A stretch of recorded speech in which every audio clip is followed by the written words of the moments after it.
Malawi, Africa, 1970. The Great Dance. Dance ceremony we went to. It's called Nyau, or Gule Wankulu, which is the Great Dance. And this is kind of a tribal ceremony. It used to be very full superstition, and I guess they even had some murders and things, but it's calmed down a great deal since then. But it was really fascinating. We described the night ceremony on the other side, but I'm going to tell you a little bit about the day ceremony, which we taped on the back so you can hear the music, but you don't actually know what the dancers look like. And it was really fascinating. It was kind of a run in between a circus, a burlesque show, and a minstrel show. And so, you know, it started off with these chicken-type dancers, which Ron explained, doing their African dances. This was interesting. The chickens are very highly esteemed here, especially the rooster. And so a lot of the costumes go after the, you know, similar to the chicken, and the way the chickens do their feet, you know, it's very similar to that.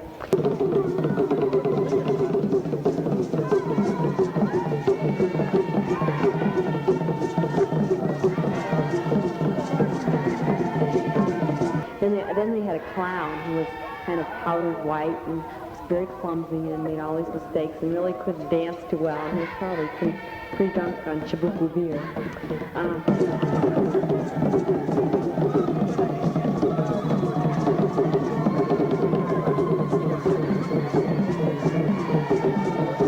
Then they had, which was really funny, the part of a minstrel show, only vice versa. They had the Nzungu, who were the Europeans, that's us.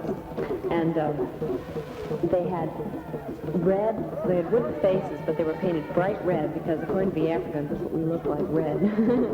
And this one looked just like Groucho Marx. He had a mustache and this painted on toothy smile, you know, and they were kind of clumsy and getting into things, and it was really spring to watch them. We're trying to get some of the masks to bring home, and Ron took some pictures also.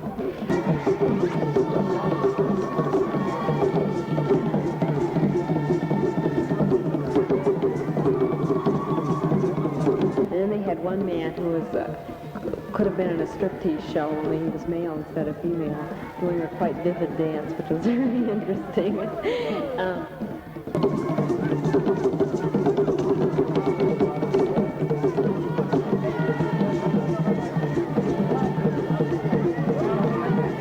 And then, of course, they had the fierce warriors, which Ron talks about on the tape also, who are the British, and they have the hatchets and these blue and red hats, which look very much like hangman hats, you know, and they really look quite vicious, so I guess they feel the British are kind of rough on them.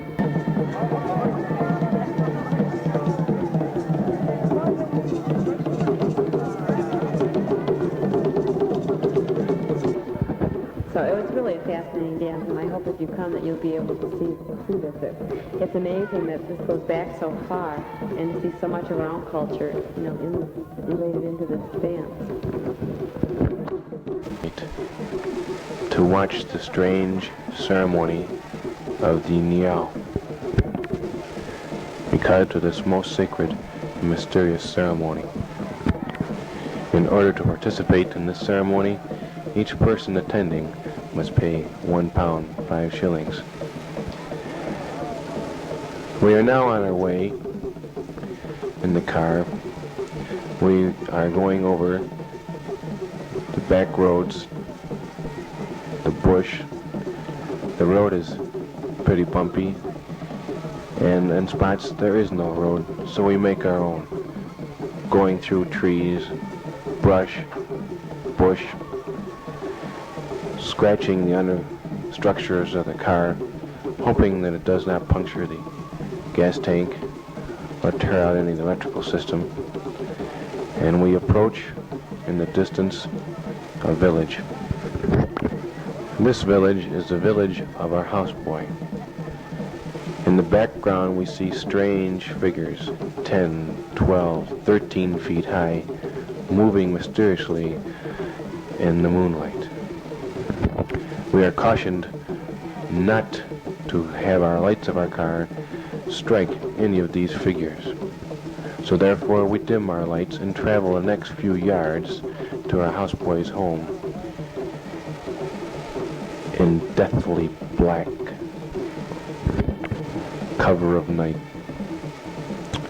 We pick up our houseboy, who has been slightly inebriated for this occasion, and then we progress out through the bush to another neighboring village.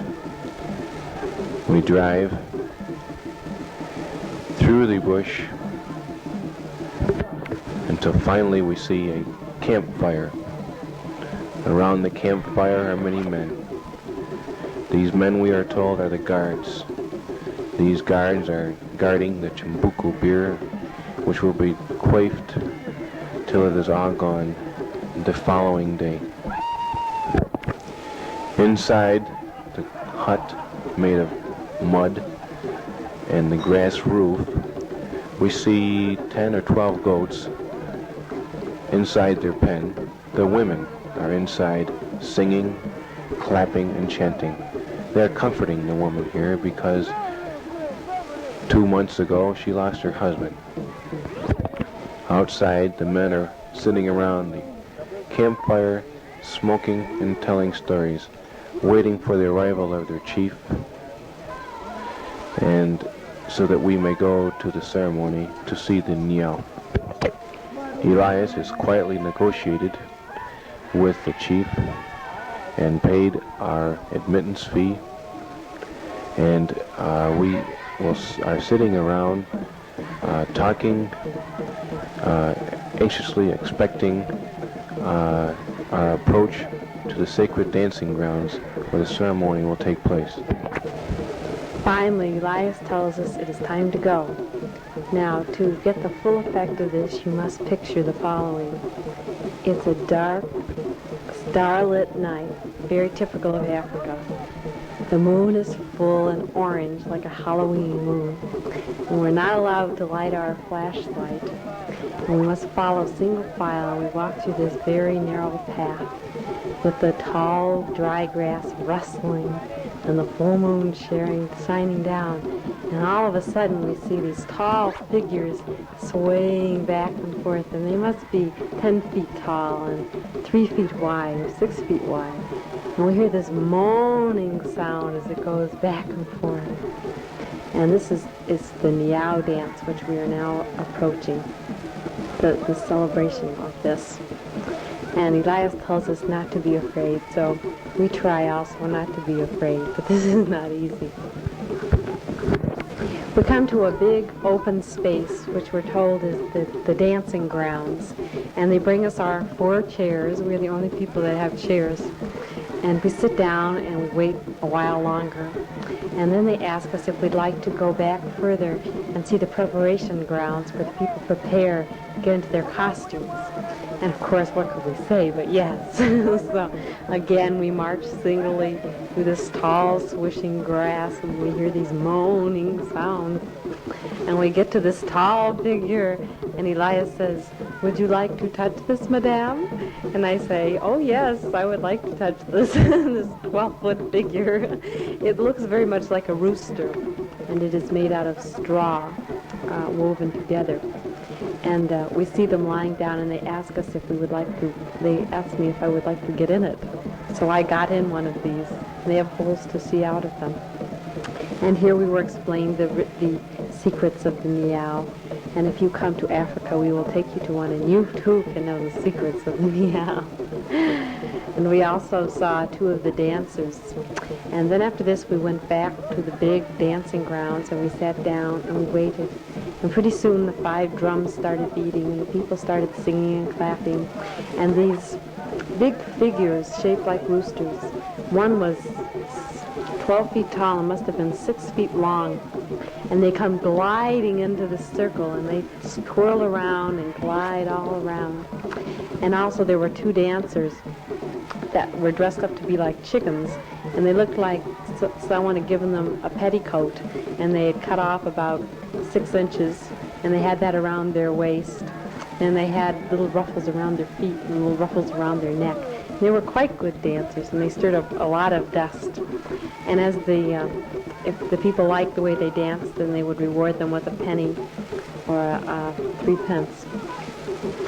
And this made them go all the more wilder. And so after this had gone on for about an hour, Elias said, "It's almost finished, so maybe we should go now." And Ron says, "Well, we will wait till the end." So we wait about 2 minutes more, and Elias says, "Well, I think we should go now." And I told Ron, "Yes, I think we should go now." So we got up and we walked and we left. And as we were leaving, it sounds like the music is getting even louder and wilder. And so we walk a little faster. And we finally get to our car. And we are sitting in our car feeling very safe. And Ron starts the car. It will not start. The battery is dead. And we were very upset about this. But some of the African watchmen pushed the car for us. And we were going down this goat path without any engine running. And luckily it finally started. So we made it home safe and sound. So now, you did not hear the tape of that night. We were just explaining to you what we did last night. Today we are going back for the ceremony again. It lasts Friday night, Saturday night, and Sunday afternoon. And today we will tape the music, and there will be many different types of dances and songs. But we want to give you the full effect of what we experienced last night, which was most interesting.